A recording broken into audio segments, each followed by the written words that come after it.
సీలెంట్రేటా ctenophora sisters లాగా అలా గుర్తుపెట్టుకోండి. ఇక్కడ ఇదేంటి tissue level of organization. Next platyhelminthes ఏంటి ఆర్గాన్ లెవెల్ ఆఫ్ ఆర్గనైజేషన్. మిగతా అన్నీ ఏంటి organ system level of organization. మిగతావన్నీ ఏంటి organ system level of organization.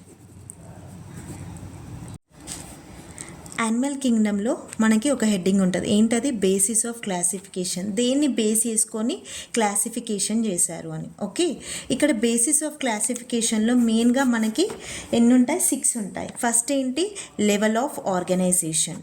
First ఇదేంటి లెవెల్ ఆఫ్ ఆర్గనైజేషన్.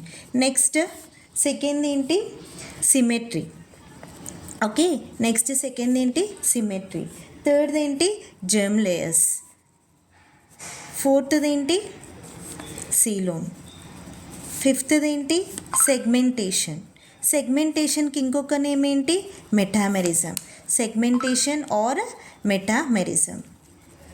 నెక్స్ట్ సిక్స్త్ది ఏంటి నోటోకార్డ్. నేను ఒక్కొక్కటి ఎక్స్ప్లెయిన్ చేస్తాను ఇప్పుడు. ఇది first level of organisation.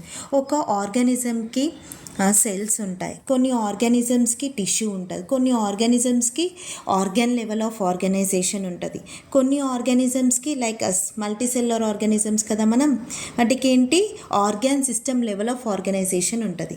So మీకు అందరికీ తెలుసు ఆల్రెడీ ఏంటి చిన్న చిన్న లిజన్. ఫస్ట్ చిన్న ఏంటి ఇవన్నీ ఆటమ్స్ అన్నీ కంబైన్ అయ్యి ఏం ఫామ్ చేస్తాయి మాలిక్యూల్స్ ఫామ్ చేస్తాయి. మాలిక్యూల్స్ అన్నీ కంబైన్ ఏం ఫామ్ చేస్తాయి సెల్ ఆర్గనల్స్ ఫామ్ చేస్తాయి. సెల్ ఆర్గనల్స్ అన్నీ కంబైన్ అయ్యి ఏం ఫామ్ చేస్తాయి ఒక సెల్ ఫామ్ చేస్తుంది. Okay, group of cells together form ఏంటి tissue. Group of tissues together form organ.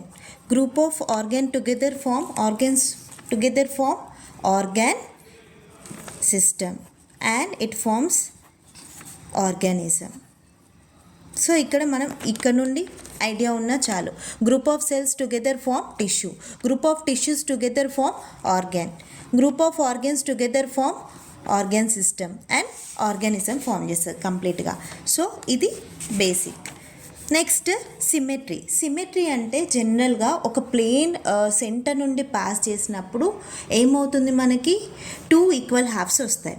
So ఈ సిమెట్రీలో మళ్ళీ మనకి కొన్ని టైప్స్ ఉంటాయి. ఒకటేంటి రేడియల్ సిమెట్రీ, ఇంకొకటి బైలేటరల్ సిమెట్రీ. ఎసిమెట్రీ అంటే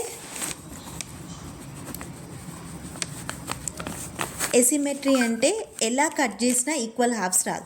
ఫర్ ఎగ్జాంపుల్ మీరు పారిఫెరా తీసుకోండి, స్పాంజెస్ కదా ఎగ్జాంపుల్. సో స్పాంజెస్ మీరు ఎలా కట్ చేసినా ఈక్వల్ హాఫ్స్ వస్తున్నాయా లేదు, ఇలా కట్ చేసినా ఈక్వల్ హాఫ్స్ రావట్లేదు. సో ఇది ఏంటి ఎసిమెట్రీ. ఏ అంటే ఏంటి యాబ్సెన్స్ అన్నట్టే కదా, ఎసిమెట్రీ అంటే సిమెట్రీ చూపించదు, ఈక్వల్ హాఫ్స్ రావు అని అర్థం. Radial symmetry. రేడియల్ సిమెట్రీలో ఏంటంటే మీకు మంచిగా క్లియర్గా అర్థం అవ్వడానికి నేను ఒక కేక్ ఎగ్జాంపుల్ చెప్తాను. సో కేక్లో మనం ఏంటి సెంటర్లో పాస్ చేసినప్పుడు 2 పీసెస్, ఇలా సెంటర్లో కట్ చేస్తే 4 ఈక్వల్ హాఫ్స్ వస్తున్నాయి. సో మోర్ దాన్ 2 ఈక్వల్ హాఫ్స్ అంటే ఎక్కువ ఈక్వల్ హాఫ్స్ వస్తున్నాయి. కొన్నిటికి ఏంటి 5 ఈక్వల్ హాఫ్స్ వస్తాయి, కొన్నిటికి నార్మల్గా 4 ఈక్వల్ హాఫ్స్ వస్తాయి అలా. సో ఇక్కడ ఎగ్జాంపుల్ మీరు స్టార్ ఫిష్లో తీసుకోండి, ఏంటి రేడియల్ సిమెట్రీ చూపిస్తుంది.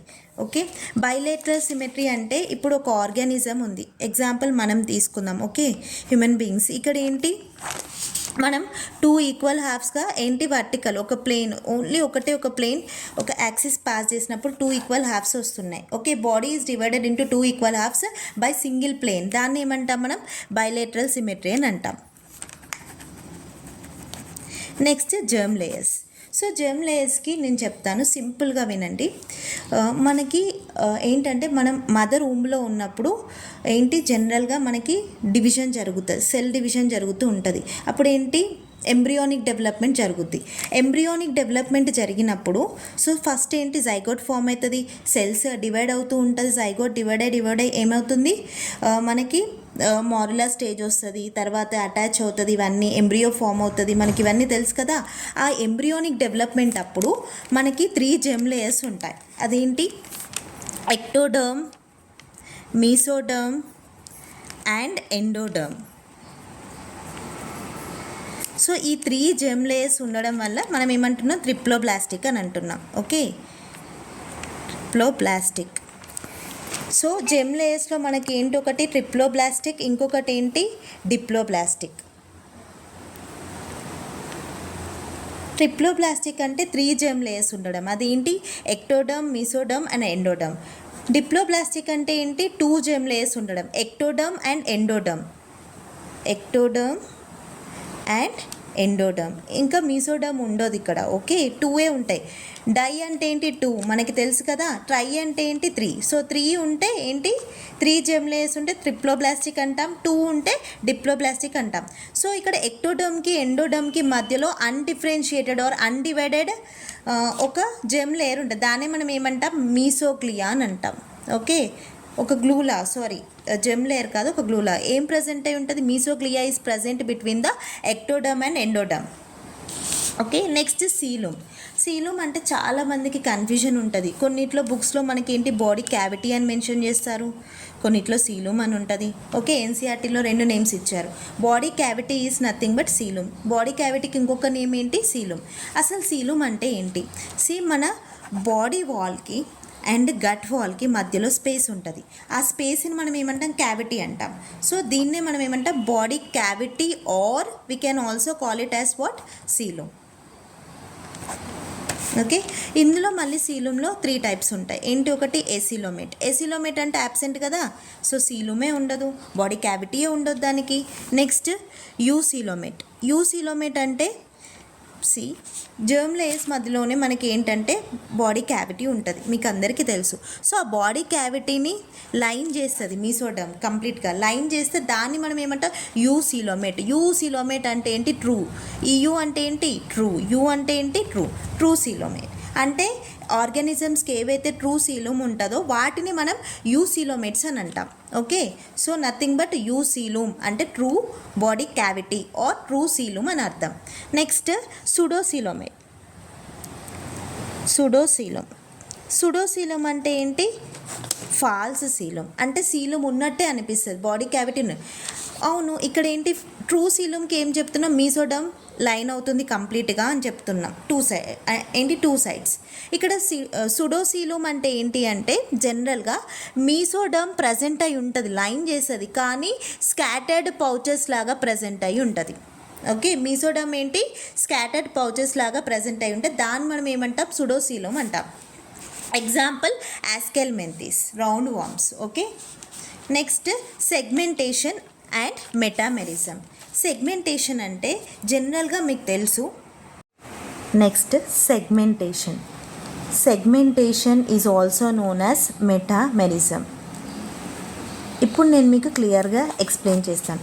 సెగ్మెంటేషన్ అంటే ఒక బాడీ సెగ్మెంట్స్గా డివైడ్ అవ్వడం, ఈక్వల్ సెగ్మెంట్స్గా. ఫర్ ఎగ్జాంపుల్ మీరు ఎర్త్వామ్ చూడండి, ఎర్త్వామ్ పైన మనకి ఏంటి ఇట్లా లైన్స్ లాగా కనిపిస్తాయి, అన్ని సెగ్మెంట్స్. ఓకే, ఇంకా సింపుల్గా చెప్పాలి అంటే ఒక బాడీ ఇంటర్నల్గా లేదా ఎక్స్టర్నల్గా సెగ్మెంట్స్ ఉంటే దాన్ని మనం సెగ్మెంటేషన్ ఆర్ మెటామెరిజం అని అంటాం.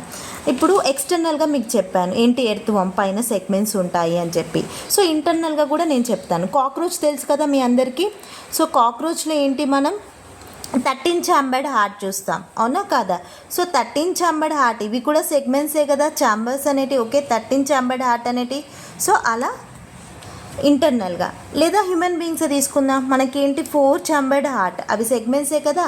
So a body which is having internally or externally segments we call it as what segmentation or metamerism. క్లియరా. సో మెటామెరిజం అని ఎందుకు అంటున్నారు మేడం, మెటామెరిజం అని ఎందుకు అంటున్నామంటే సెగ్మెంట్స్కి ఇంకొక నేమ్ మెటామర్స్. ఓకే, అందుకే మెటామెరిజం అని అంటాం. నెక్స్ట్ లాస్ట్ది ఏంటి నోటోకార్డ్. ఓకే, లాస్ట్ ఏంటి నోటోకార్డ్. నోటోకార్డ్ అంటే రాడ్ లైక్ స్ట్రక్చర్, గుర్తుపెట్టుకోండి రాడ్ లైక్ స్ట్రక్చర్. ఇది మీసోడర్మ్ నుండి ఆరిజిన్ అవుద్ది. ఓకే, ఎక్కడి నుండి ఫామ్ అవుద్ది మీసోడర్మ్ నుండి, అందుకే మీసోడర్మల్ ఆరిజిన్ అని అంటాం.